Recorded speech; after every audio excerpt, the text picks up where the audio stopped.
Imagine a food so poisonous, so dangerous that you don't even want to eat it. Now, imagine that same food as the main ingredient for many cuisines and dishes that grace our tables today.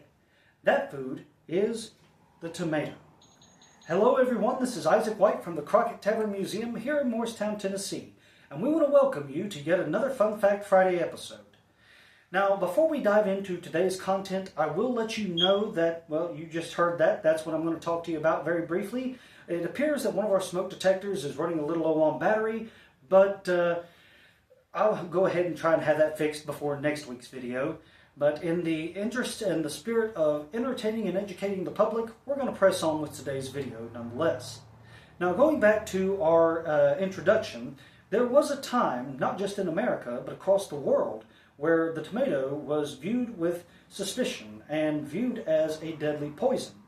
One of the main theories for this is a very popular theory even today, and that is people avoided the tomatoes because they were considered to be a member of the nightshade family.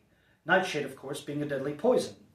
But that theory doesn't really hold a lot of water when one realizes that tobacco and potatoes, both of which were consumed in great quantities, especially around the time that we focus on here, the 18th and 19th century, they are also classified or classed as members of the nightshade family.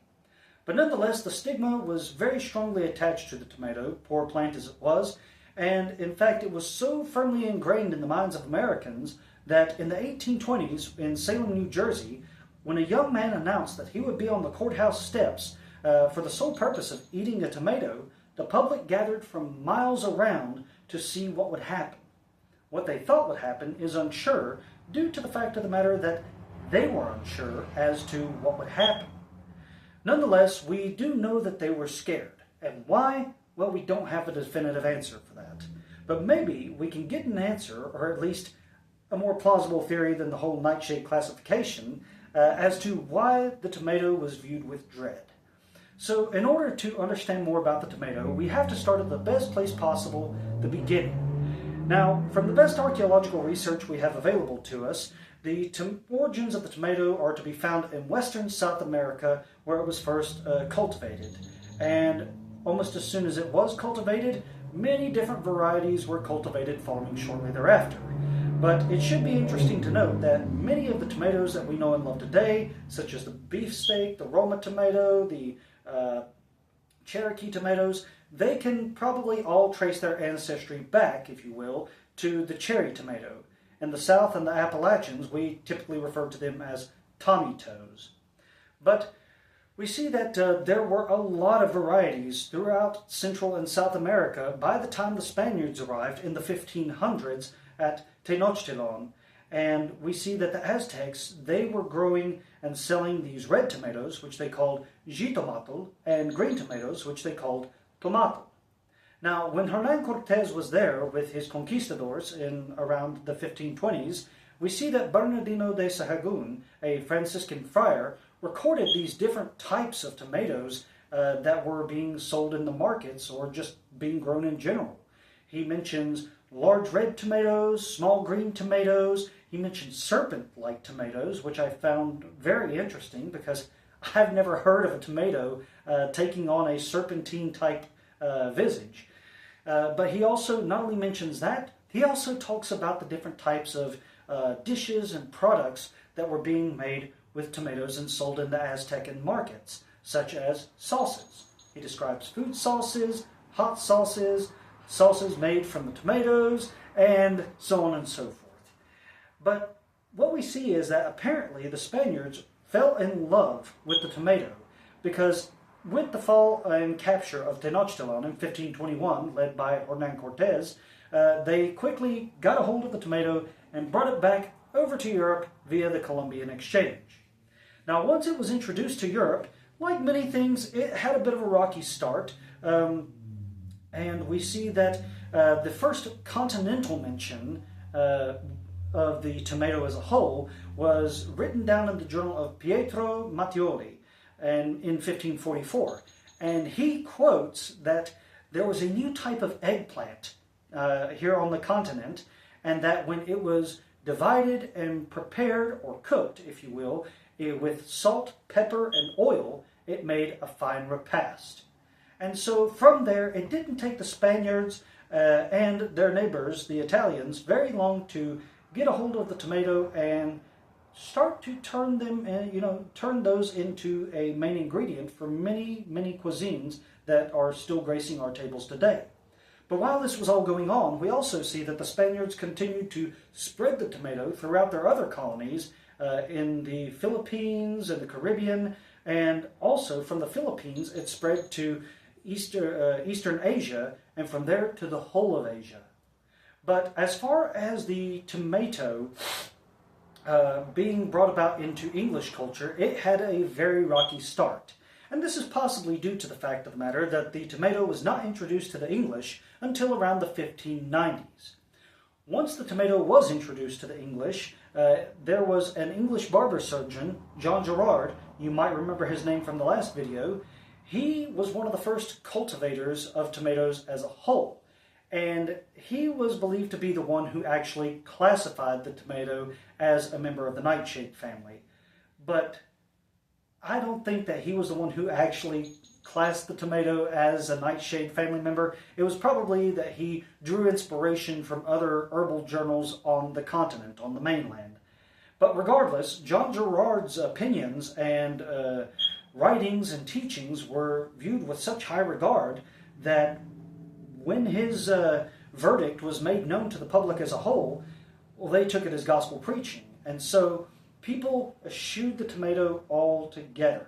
And if you thought that was bad enough for the poor tomato, imagine being brought from your land of origin across the ocean to these European countries, and then it goes to England, and then the English and Scots-Irish, they actually brought the tomato back to America, its land of birth, but yet they were not eating it. They were not using it for consumption. Rather, they were using it to grace the tables of the wealthy. It was used as a decoration at dinner time to denote just how wealthy or rich you were. So that certainly did not help the tomato's reputation as a whole, and at least it had some popularity, but it was only due to the fact of the matter that it was just a decoration, not an ingredient. And we actually look a little bit further forward into the future, especially with the Great Reformations, where, and I say this with all due respect, but where people really got super religious and super strict about things here in early America, that even dancing on the Sabbath or whistling or what have you was considered to be punishable by God or the congregation, one or the other. Now, back in Europe, it should be interesting to note, and this is going to lead to a point, I promise. Back in Europe, the tomato was sometimes referred to as love apples, but they were also referred to as wolf's apples or globes of the devil. And with the coming of the Great Reformation in America, the tomato, which already had two pretty suspect nicknames attached to it, received a black eye based upon those nicknames to a certain degree, especially the apples of the devil, or the devil's apples. And that was this theological reason as to why tomatoes should not be consumed. Because certain ministers preached and believed that it was not an apple or a pomegranate that the devil tempted Eve with in the Garden of Eden. No, it was a tomato. So, in order to save your soul, my friend, you must eschew eating tomatoes. But throughout all these theories, what a lot of people did not realize is that there was actually a far more realistic and sinister reason as to why the tomato should be avoided. And this was a problem, mind you, that was only affecting the rich, who, if they were eating tomatoes, were eating them off of pewter plates. Now, what do you think would happen when you take something like the tomato, which has a lot of acid in it, and set it up on top of a pewter plate, which has lead in it? Well, the acid from the tomato will leach the lead out of the plate, and it will be absorbed in the food, and when it's consumed, it will be absorbed into the bloodstream. And slowly but surely, these wealthy upper-class people were starting to go insane and gradually get sick and succumb to lead poisoning. And I'm willing to bet you that if people today, especially in the upper class, were still eating tomatoes off of pewter plates, that might explain a few things about the way Congress is right now. But I digress. Spoken like David Crockett, I know. But so, unfortunately, people did not realize that the lead was really the problem, and that's why people were getting sick and were dying. So, unfortunately, the blame wrongfully fell on the tomato. But finally, we do see things turning around for the better with the tomato, because in the early 1800s, there was an English naturalist named James Mies who just recently returned from vacation in the Orient. And while he was there, he had experienced and tasted this wonderful sauce that was known or translated from the Mandarin language as kitesup. However, this kitesup, and I'm sure some of you are already connecting the dots, was not tomato-based. Rather, it was a fish sauce, such as garum or Worcester sauce, however you pronounce that word. We call it wash your sister sauce down here. But so when he got back home, he wanted to try and replicate that kitesup.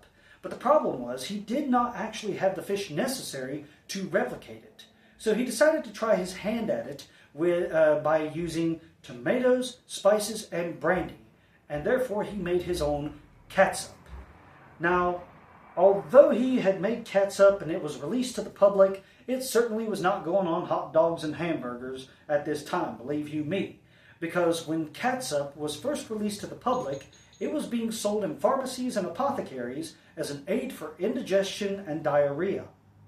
Finally, in the 1870s, there's a certain fellow whose last name will certainly ring a bell, Henry Heinz.